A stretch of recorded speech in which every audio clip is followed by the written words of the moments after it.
Now, I know myself, and I'm opening up here in front of everybody, and I see Kutsia has done so on the chat as well. I've been through depression, and I was diagnosed with it, and I went on medication, and it got me through that period, and I came out of it, and it took a proper medical practitioner to diagnose that and help me through that.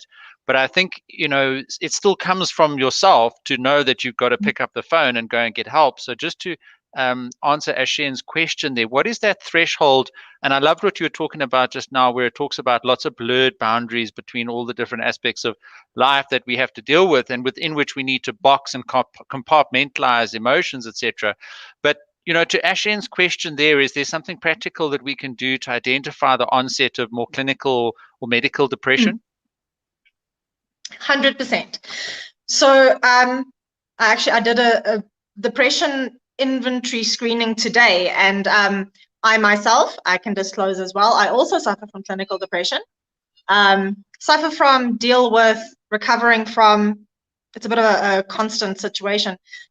I think that the first thing that we notice is the sadness does not change. It doesn't go away. It's an emotional toothache. It's there when you wake up, it's there when you go to bed. That to me says it's not just a stimulus response to something that's going on. So there's this pervasive sadness.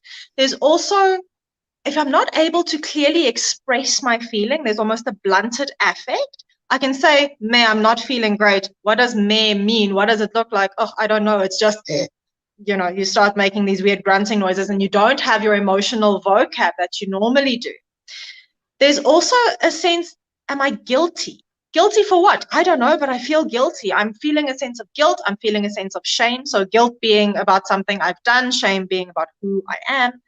And there's this feeling of disappointment and disgust, but it's all internalized. And when those things happen alongside being incredibly self-critical, which academics are, so that's not the top of the list warning sign for us because we can't help it.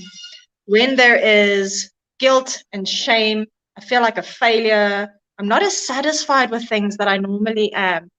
Anhedonia. I don't experience joy from the things that normally give me joy. So I do vocational ballet, and if I'm not excited to put my pointe shoes on, I know something is wrong. And this is the point where depression looks a bit different on everybody. Yes, your sleep is disturbed and your appetite changes, but personally when something is up with you. And when we're talking about depression versus pseudo-depression is still depression because you are personally affected. It is causing distress in areas of your life. So I wouldn't call it pseudo at all. Depressive symptoms have a range, and sometimes it's mild, sometimes it's moderate, sometimes it's severe. But if it's present, it's not pseudo.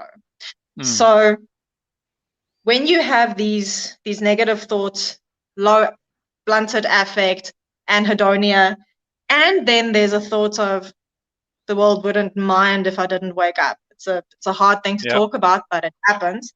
And that kind of lingers, and that thought isn't something that you can spot and see and say, maybe I should check in on that. If you let that thought stay around, then I would say that it's probably serious enough to go have a conversation with a GP, with a counselor, with a therapist, with a coach. Coaches make fantastic referral points as well. Even a friend, just to share with one other person. That's the responsible thing to do.